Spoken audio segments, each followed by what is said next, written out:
नमस्कार मित्रों, S2 adviser में आपका एक बार फिर से स्वागत है। बहुत सारे युवाओं की शिकायत रहती है कि वो बार बार प्रयास करते हैं, फिर भी वो नौकरी पाने में विफल रह जाते हैं। सरकारी नौकरी पाना तो आज एक स्वप्न जैसा बन के रह गया है। और इनमें से बहुत सारे युवा ऐसे होते हैं जिनके पास श्रेष्ठ शिक्षा की डिग्रियाँ उनके पास होती हैं। डिग्रियाँ ही नहीं होती, जिनके पास प्रतिभा योग्यता की कमी नहीं रहती, और ऐसे में बार बार वो नौकरी पाने का प्रयास करते हैं लेकिन विफल हो जाते हैं। तो ऐसे मित्रों को कुछ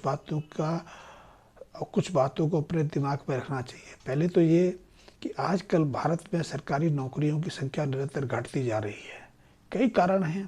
पहला कारण तो यही है कि जो सरकारी नौकरी एक बार पा लेता है वो सरकारी काम करता ही नहीं, क्योंकि ज़्यादातर सरकारी जो कर्मचारी हैं, ज़्यादातर सरकारी जो ऑफिसर्स हैं, वो काम में एक खोखलापन दिखाने लगते हैं। वो सिर्फ नौकरी करते हैं, लोगों की समस्याओं को समझाने का प्रयास नहीं करते। फिर उनकी रिस्पॉन्सिव घट जाती है और वो यूनियन वगैरह में फंस जाते हैं, तो वो लोगों से सही व्यवहार, सही बर्ताव नहीं करते। तो इसलिए सरकार भी प्रयास में है कि धीरे धीरे सरकारी नौकरियों को घटा दी जाए। हाँ, सरकारी नौकरियों की जगह आजकल बहुत सारे युवा और प्रतिभाशाली युवा तो प्राइवेट नौकरी का चयन करना चाहते हैं कि प्राइवेट नौकरियों में उनके लिए उन्नति करने की, प्रगति करने की, श्रेष्ठ स्थिति पाने की सहज स्थितियाँ, सहज अवसर विद्यमान रहते हैं। तो आप यदि नौकरी पाना चाहते हैं, बात सरकारी या प्राइवेट नौकरी की नहीं है, वो है उपयुक्त नौकरी की, जिसमें आपकी ज़रूरतें पूरी हो सकें, आप अपनी योग्यता के अनुसार अपनी परफॉर्मेंस, अपनी जो जो इच्छाएं हैं उनको क्रियान्वित कर सकें, और नौकरी के माध्यम से आपको यश, मान सम्मान भी मिल सके और जीवन की समस्त ज़रूरतें पूरी भी हो सकें। तो इसके लिए सर्वोत्तम प्रयास तो यही है कि हम अपनी जन्म कुंडली में सूर्य होते हैं, सूर्य देव, वही हमें नौकरी प्रदान करते हैं। पद प्रतिष्ठा के कारक भी सूर्य देव हैं, और यदि सूर्य हमारी जन्म कुंडली में प्रबल हैं, शुभ प्रभाव से युक्त हैं, शुभ भाव में बैठे हैं, तो निश्चित रूप से हमें नौकरी उपलब्ध हो ही जाती है।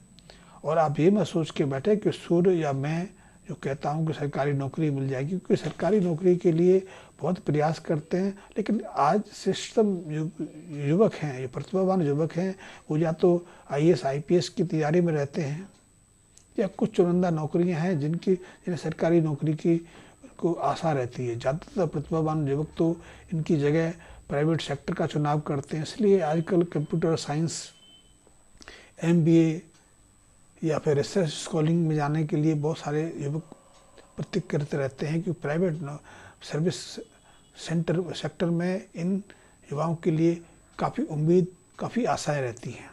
तो आप सूर्य को प्रबल बनाएंगे, कुछ उपाय करेंगे, तो निश्चित रूप से आपके जीवन में सरकारी नौकरी नहीं तो प्राइवेट नौकरी के सहयोग तो बन ही जाएंगे, और निश्चित रूप से बनेंगे। क्योंकि यदि हम सूर्य को अपनी जन्म कुंडली के प्रथम घर में स्थापित कर देते हैं, तो सूर्य अपने प्रताप से, अपने प्रभाव से हमें हमारी महत्वाकांक्षा के लिए योग्य बना देता है, और ऐसे में हमारे प्रयास सफल हो जाते हैं। हम जो भी यत्न करते हैं उन यत्नों का, उन प्रयासों का सकारात्मक परिणाम मिलता है। तो ऐसे में जो युवक अच्छी योग्यता के बावजूद भी नौकरी प्राप्त करने में असफल रहे, उन्हें लाल किताब संबंधी कुछ उपायों की मदद लेनी चाहिए, क्योंकि इन उपायों के माध्यम से उनके सूर्य देव है प्रबल होंगे। और यदि सूर्य देव लग्न भाव में स्थापित हो जाते हैं और उनकी जन्म कुंडली के 5वें और 9वें स्थान पर मंगल स्थापित हो जाए, मंगल प्रभाव देने लगे, तो फिर उनकी नौकरी लगने में कोई भी संकोच या कोई भी रुकावट नहीं रहती है।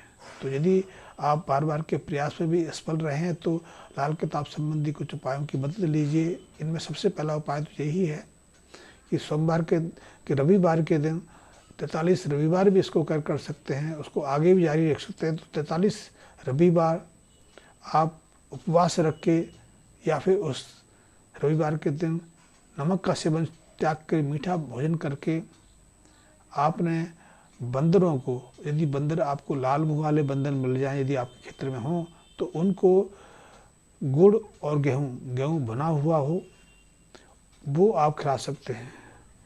इस उपाय से सूर्यदेव को बहुत बल मिलता है, सूर्य के प्रताप आपको मिलते हैं, सूर्य के जो रश्मि जो इलेक्ट्रोमैग्नेटिक जो क्षेत्र है उसका प्रभाव आपको मिल जाता है। लेकिन ऐसे युवकों को, ऐसे लोगों को जो सूर्य को तो प्रभावी बनाना चाहते हैं, सरकारी नौकरी या प्राइवेट नौकरी की तलाश में रहते हैं, ऐसे लोगों को शनि संबंधी नीच कामों से अपने को बचा के रखना चाहिए।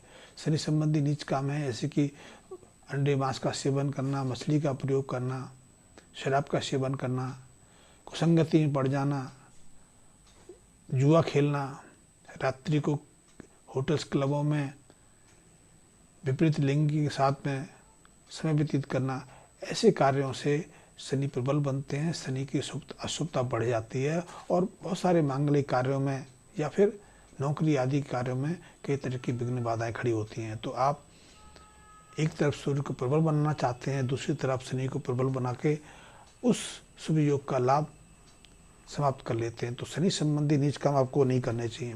दूसरे, ऐसे युवकों को यदि वो अभी विवाहित नहीं है तो ऐसी संभावना नहीं रहती, लेकिन आजकल तो संभावना हो गई है।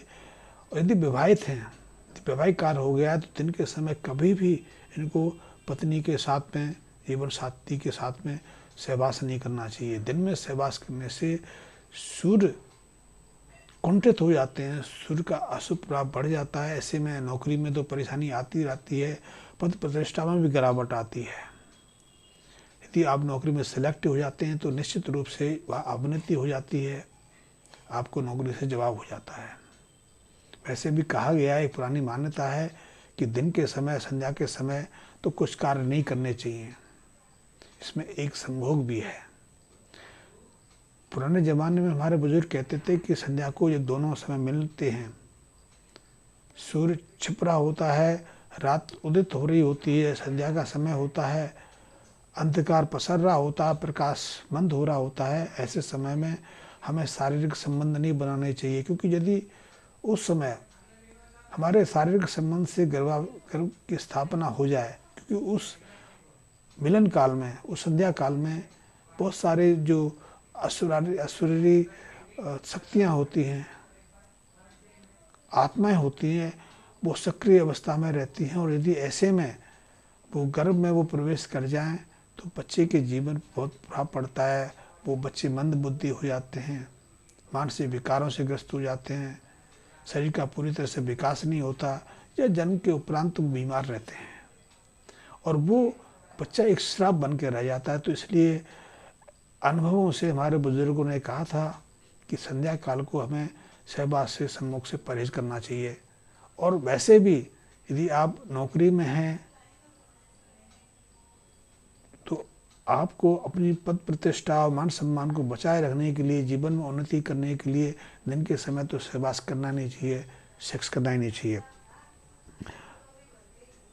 हाँ, यदि आपको नौकरी पाने में दुविधा हो रही है, बार बार प्रयास के बावजूद भी आप हताशा की स्थिति में, नकारात्मकता आपको उपलब्ध हो रही है, तो आपको ऐसी स्थिति में मंगल संबंधित दान का भी सहायता ले सकते हो। तो मंगल के दान है कुत्तों की सेवा करना, कुत्तों को गुड़ से बनी मीठी रोटियां वितरण करना चाहिए, लेकिन ऐसी रोटियां तवे पर सेकी ना गई हों। इनके अलावा आप एक काम और कर सकते हैं, ये भी आपके जीवन में सुख समृद्धि प्रदान करेगा, आपको सहजता से ना केवल नौकरी उपलब्ध कराएगा, बल्कि नौकरी में भी आपको समय अनुसार प्रमोशन मिलेंगे, तरक्की मिलेंगी, पद प्रतिष्ठा की स्थापना होगी। तो उसके लिए आप नियमित रूप से अपनी थाली से गौग्रास निकाल के, कुत्ते का हिस्सा निकाल के, कौवे का हिस्सा के लगा के वो गाय को, कुत्ते को और कौवे को खिलाते रहें। कौवे को तो आप दही में देसी खांड डाल के कौवे को खिलाएंगे तो ये बहुत उपयोगी उपाय हो जाता है, क्योंकि कौवे को दही और जो बूरा देसी खांड बहुत प्रिय है, और कौवा तो वैसे ही पितरों का संदेशवाहक है। तो आप ये उपाय करके देखिए, आपके जीवन में बाहर आएगी, आनंद की वर्षा होगी, नौकरी सहजता से मिल जाएगी, नौकरी मिलेगी नहीं, समय अनुसार को उन्नति तरक्की भी मिलेगी, पद प्रतिष्ठा की आपकी जो ख्वाहिश है, इच्छा है, वो भी पूरी होगी। क्योंकि यदि यहाँ आप काम करते हैं या खुश रहते हैं या आपको कुछ करने का, अपनी प्रतिभा दिखाने का अवसर मिलता है, तो वह निश्चित रूप से आपकी मान्यता प्रतिष्ठा बढ़ती है। तो आप भी करके देखिए। और हाँ, मैं मित्रों से कहना चाहूँगा कि आपने अभी तक यदि मुझको सब्सक्राइब नहीं किया तो मेरे चैनल को एक बार सब्सक्राइब अवश्य कर लें। धन्यवाद मित्रों।